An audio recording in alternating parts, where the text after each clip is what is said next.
Facing allegations he lied on his resume, New York Congressman-elect George Santos has this to say. If I disappointed anyone by resume embellishment, I'm sorry. Adding, a lot of people overstate in their resumes or twist a little bit or ingratiate themselves. Among the claims embellished his graduation from Baruch College. Santos tells the New York Post, I didn't graduate from any institution of higher learning. George Santos is the political candidate that America deserves, in particular, the political parties that are entrenched in the swamp.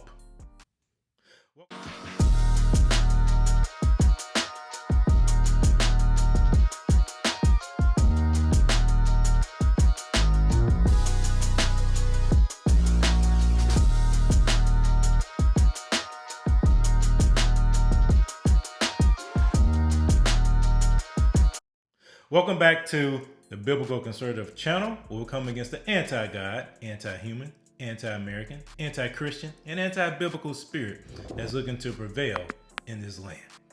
So George Santos, the newly elected representative from New York, has been in the news lately. The Republican is under fire after the New York Times revealed his biography couldn't be entirely corroborated, including a claim on his website that he used to be an associate asset manager at Citigroup.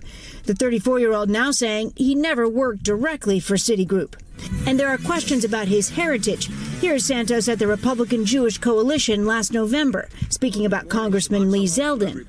Lee has served as an inspiration, as a friend, and as a leader for the Jewish folks in Congress and for all of us in this room, by at one point being just 2 members. So now we're going to be 3. Santos tells the Post, I never claimed to be Jewish. I am Catholic. He has not responded to NBC News' request for comment. Today, his constituents in Long Island had mixed opinions. What do you think should happen with George Santos? I'm very concerned about it. I think I would like to see the election done over. For this voter, the important thing is policy. I think he embellished his resume. Do you think that disqualifies him from being a congressman? No.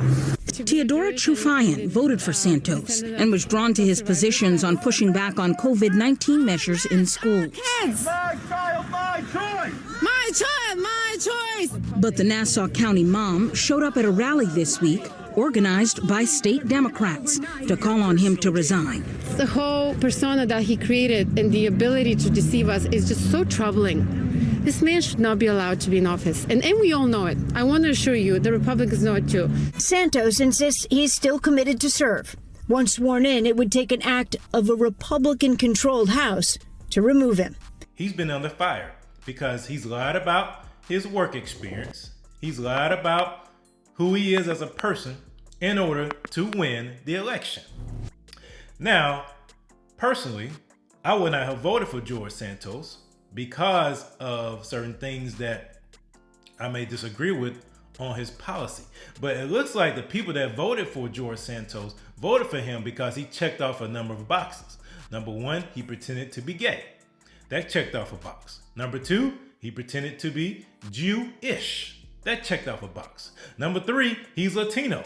That checked off a box. So George Santos is the intersectionality candidate that the Republican Party has been looking forward to. This is the Republican Party candidate that they want to elevate. This will be the platform of the Republican Party going forward. Gay, Hispanic, Jewish. Those are the 3 qualities that they're looking for. They're not looking for candidates that do not necessarily fit that profile. That is a profile they're looking to expand their tent. So based upon the current culture and based upon the political climate, George Santos fits right in. I mean, there's this montage of the current president and how he lied, how he plagiarized in the past. Remarks of Biden during an April campaign appearance in New Hampshire. I went to law school on a full academic scholarship, the only one in my class to have a full academic scholarship. Went back to law school and in fact ended up in the top half of my class.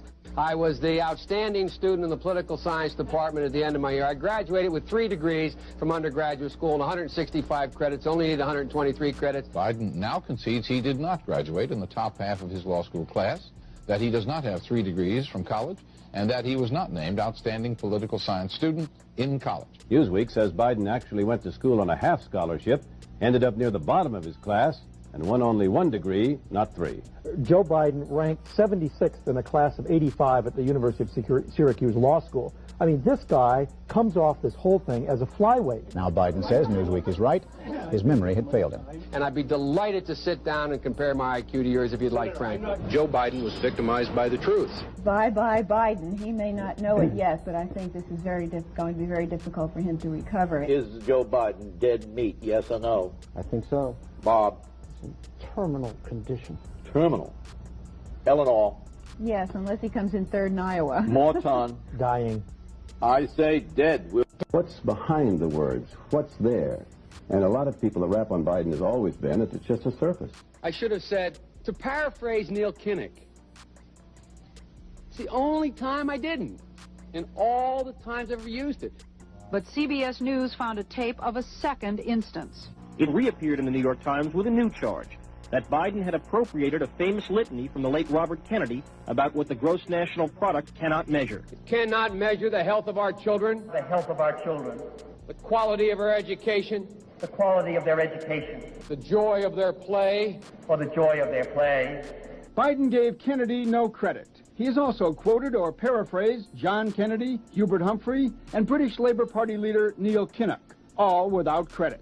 Joseph Biden admitted today that he committed plagiarism when he was in law school. He said it was a mistake, but that it was unintentional. He quoted 5 pages of someone else's work without proper citation. I've done some dumb things, and I'll do dumb things again. He was given an F. So, ladies and gentlemen, I've been dumb. To the political community in Washington, it all seems of a piece. Plagiarism at law school, plagiarism on the stump. The great communicator. Strike that.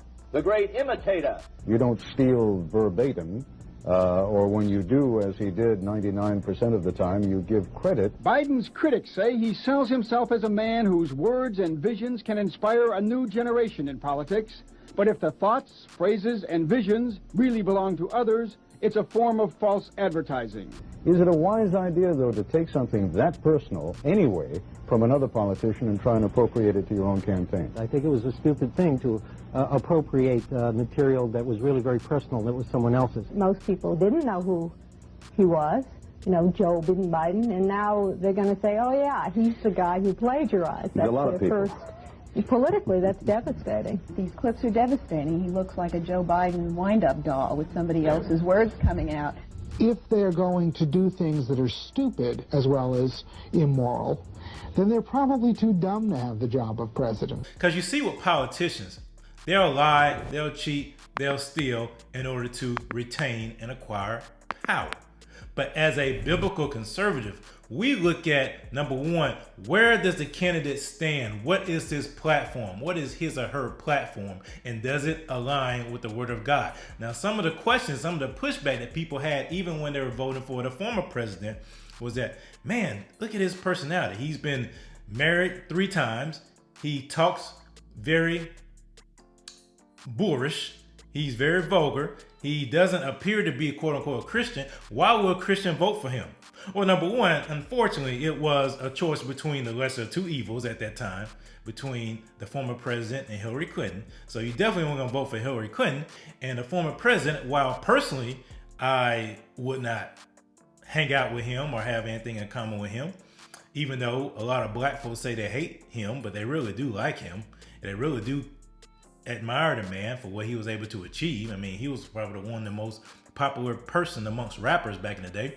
But nevertheless, his policies, the things that he said he was going to do, and for the most part he did, lined up with biblical values, lined up with biblical truth. Number one, life. He respected life, religious freedom, educational freedom for people in the black community and in communities of color.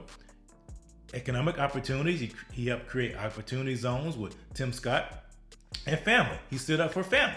And so those things are important to a biblical conservative. And so even though the vessel, the person, him or herself, may be corrupt, may be tainted, unfortunately, in this 2-party system that we have to choose candidates that are closely aligned with the platform of the Word of God. And so therefore, that's why a lot of Christians held their nose and voted for Trump. And they did. So getting back to this George Santos character, this guy The Republicans are not going to bar him from joining Congress because they need as many seats as possible. That shows you the hypocrisy of each political party, and it shows you that all they care about is power, because Democrats do the exact same thing. So the Republicans are just doing the same thing Democrats do, but just on a lesser level.